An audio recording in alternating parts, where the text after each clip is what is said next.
Dears, നിങ്ങൾ ആരും സ്വപ്നത്തിൽ കൂടി കരുതാത്ത രീതിയിലുള്ള ഒരു അടിപൊളി വെറൈറ്റി പുഡിംഗ് ആണ് കേട്ടോ.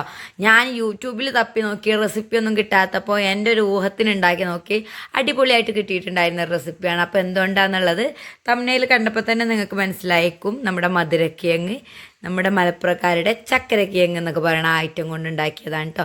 കുറഞ്ഞ ഇൻഗ്രീഡിയൻസ് കൊണ്ട് അടിപൊളിയായിട്ട് കിട്ടും. അപ്പോൾ നമുക്ക് വേഗം റെസിപ്പിയിലോട്ട് കിടക്കാം. ഇതിന് വേണ്ടിയിട്ട് ഞാനൊരു വലിയ സൈസിലുള്ള മധുരക്കിഴങ്ങാണ് കേട്ടോ എടുത്തിട്ടുള്ളത്. അപ്പം ഇതിന് ഓൾറെഡി ഒരു മധുരവും പൊടിയൊക്കെ ഉണ്ടായതുകൊണ്ട് തന്നെ പുഡിങ്ങിൻ്റെ പർപ്പസിന് ഓക്കെ ആയിരിക്കുമെന്ന് എൻ്റെ ഒരു ഊഹം കൊണ്ടാണ് ഞാനിത് ഉണ്ടാക്കിയത്. തൊലിയൊക്കെ കളഞ്ഞ് ക്ലീൻ ചെയ്തെടുത്തിട്ടുണ്ട്.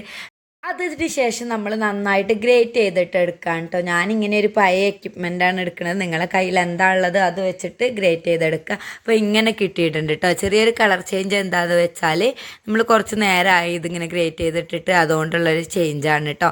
അപ്പോൾ ഇനി നമുക്ക് വേഗം പുഡിംഗ് പരിപാടിയിലോട്ട് കിടക്കാം. ഞാനൊരു 8 ഗ്രാം ചൈന ഗ്രാസ് ആണ് കേട്ടോ എടുക്കുന്നത്. 10 ഗ്രാമിൻ്റെ ഒരു പാക്ക് എടുത്തിട്ട് അതിനൊരു ഇത്തിരി പീസ് എടുത്ത് വെച്ചാൽ 8 ഗ്രാമായി എന്നാണ് എൻ്റെ ഏകദേശം ഒരു കണക്ക്. എന്നിട്ട് നല്ല തിളച്ച വെള്ളം ഒഴിച്ചു കൊടുത്തിട്ടുണ്ട്. ഡബിൾ ബോയിൽ ചെയ്യണം. അതിൻ്റെ മടി കാരണമാണ് കേട്ടോ ഇങ്ങനെ ചെയ്യണത്. പിന്നെ നമ്മൾ ഒരു പാക്കറ്റ് പാൽ അഥവാ 500 മില്ലി ലിറ്റർ അല്ലെങ്കിൽ 2 ഗ്ലാസ് പാലെടുത്ത് തിളപ്പിക്കാൻ വെച്ചിട്ടുണ്ട്. ഇതങ്ങനെ അത്യാവശ്യം ഒന്ന് സോക്കാവാത്തത് കൊണ്ട് ഞാൻ വീണ്ടും എൻ്റെ മടിയൊക്കെ മാറ്റി വെച്ചിട്ട് ഒന്ന് ബോയിൽ ചെയ്യാമെന്ന് കരുതിയിട്ടിരിക്കുകയാണ്. കാരണം ഈ കട്ട കെട്ടി നിൽക്കുന്നത് എന്തായാലും ഉണ്ടാവരുത്. പിന്നെ നിങ്ങൾക്ക് ക്ഷമയുണ്ടെങ്കിൽ ഈ തിളച്ച വെള്ളത്തിലിട്ട് കുറേ നേരം ഇളക്കി കൊടുത്താൽ തന്നെ ഇത് ഓൾറെഡി മെൽറ്റായിട്ട് വരും. എനിക്ക് ക്ഷമേൻ്റെ ഒരു അസുഖമുണ്ട്, ക്ഷമ ഇല്ലാത്തൊരു അസുഖമുണ്ട്. അതുകൊണ്ട് ഞാനതൊന്നുകൂടി അടുപ്പിൽ വെച്ചിട്ട് തിളപ്പിച്ച് ഒന്നായിട്ട് അലിയിച്ചെടുക്കുന്നുണ്ട് കേട്ടോ. എന്നിട്ടും പെർഫെക്റ്റ് ഒന്നും ആയിട്ടില്ല. ഞാൻ അരിച്ചെടുക്കാന്നുള്ളൊരു പ്ലാനിൽ ഇങ്ങനെ നിൽക്കുകയാണ്. എങ്കിലും ഏകദേശം എല്ലാം ഇങ്ങനെ മെൽറ്റായിട്ട് എടുക്കുന്നുണ്ട് കേട്ടോ. അപ്പം അപ്പുറത്ത് നമ്മുടെ പാല് സെയിം ചൂടിലിങ്ങനെ തിളച്ചുകൊണ്ടിരിക്കണം. ബാക്കി പരിപാടികളൊക്കെ ഇങ്ങനെ പതിയെ പതിയെ വരുന്നുണ്ട്. അപ്പം പാല് തിളക്കാറാകുമ്പോൾ നമ്മൾ ഗ്രേറ്റ് ചെയ്ത് വെച്ചിട്ടുള്ള മധുരക്കിഴങ്ങ് ഇട്ട് കൊടുക്കുകയാണ് കേട്ടോ. അപ്പം ഞാൻ എടുത്ത് വെച്ചത് മുഴുവനായിട്ട് ഇതിലേക്ക് ഇട്ട് കൊടുക്കുന്നുണ്ട്. വലിയൊരു മധുരക്കിഴങ്ങൊന്നും വേണ്ട, ഈ ഒരു അളവിലേക്ക് ഒരു മീഡിയം സൈസ്.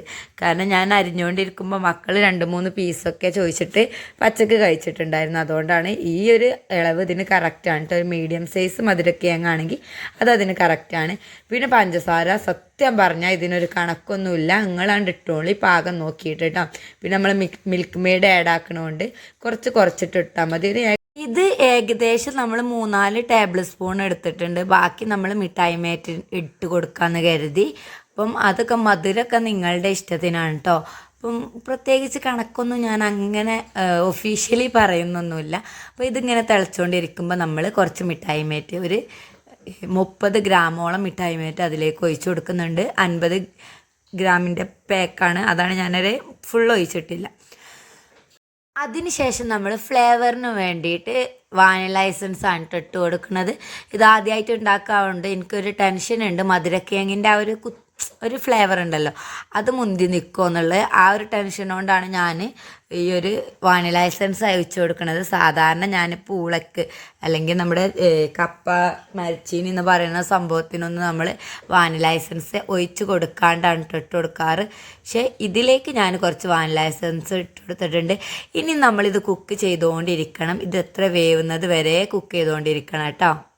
അപ്പോൾ അതിലെ മധുരക്കിഴങ്ങ് നിങ്ങൾ വേവ് നോക്കിയിട്ട് കുക്കായി ഉണ്ട് എന്ന് തോന്നിയാൽ പെട്ടെന്ന് കുക്കാവും. പെട്ടെന്ന് കുക്കായി ഉണ്ട് തോന്നിയാൽ നമ്മൾ തിളപ്പിച്ച് അരിച്ച് വെച്ചിട്ടുള്ള നമ്മുടെ ചൈന ഗ്രാസ് കൂടി ഇട്ട് കൊടുത്ത് നന്നായിട്ടൊന്ന് ഇളക്കി കൊടുക്കുക. ഇനി ഇങ്ങനെ നിർത്തി തിളപ്പിക്കണ്ട, ജസ്റ്റ് ഒന്ന് മിക്സ് ആക്കിയിട്ട് നന്നായിട്ട് ഇങ്ങനെ ഒന്ന് ചൂടാക്കിയിട്ട് എടുത്താൽ മതി. കുറേ നേരം ഇരുന്ന് ചൈന ഗ്രാസ് ഇരുന്ന് തിളച്ചാൽ പാലിൽ കൂടിയാണെങ്കിൽ ഇത് പിരിഞ്ഞു പോകാനുള്ള ചാൻസ് ഉണ്ട്.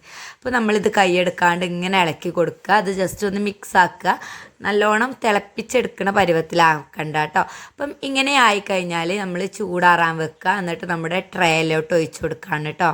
ഞാനിതിങ്ങനെ ഒഴിച്ചെടുക്കുന്നതിൻ്റെ മുമ്പ് നമ്മളൊന്ന് ഗ്രീസ് ചെയ്തെടുത്തിട്ടുണ്ട്. ഇനി ഒന്ന് ചൂടാറട്ടെ, അപ്പോഴേക്ക് നമുക്ക് കാരമൽ സോസ് ഉണ്ടാക്കിയിട്ടെടുക്കാം.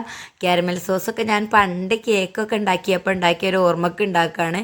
അതുകൊണ്ട് തന്നെ ഇത് കൊളായി പോയിട്ടുണ്ടെങ്കിലും ഞാനിതിൻ്റെ റെസിപ്പി ജസ്റ്റ് വേഗം ഒന്ന് ഷെയർ ചെയ്ത് തരാം. നമ്മൾ കുറച്ച് ഷുഗർ മെൽറ്റ് ചെയ്യാൻ വെക്കുക, കാരമലൈസ് ചെയ്യുക കേട്ടോ.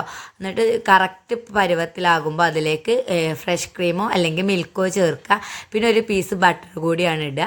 പക്ഷേ ഞാൻ മിൽക്ക് ചേർത്ത അളവ് ഏറിപ്പോയതുകൊണ്ട് എന്തോ എനിക്കറിയില്ല, നന്നായിട്ട് പിരിഞ്ഞു പോയി. പിന്നെ ഞാനും കറക്റ്റ് ഇതിൻ്റെ റെസിപ്പി മറന്നു പോയിട്ടുണ്ട്. അപ്പോൾ നിങ്ങൾ യൂട്യൂബൊക്കെ നോക്കിയാൽ മതി കാരമൽ സോസ് എന്നുള്ളത്. അതിപ്പോൾ കിട്ടും, കിട്ടില്ലെങ്കിൽ ഞാൻ തന്നെ സെപ്പറേറ്റ് കറക്റ്റ് ആക്കിയിട്ട് ഇടാം കേട്ടോ. ഈ ഞാൻ ഉണ്ടാക്കിയപ്പോൾ ജസ്റ്റ് ഒന്ന് പിരിഞ്ഞു പോയിട്ടുണ്ടായിരുന്നു, എന്തെങ്കിലും ടേസ്റ്റിനൊരു കുറവൊന്നുമില്ല. അപ്പം ഞാനത് ഏകദേശം ഇങ്ങനെയൊക്കെയാണ് കേട്ടോ ഒഴിച്ചു കൊടുത്തിരിക്കുന്നത്.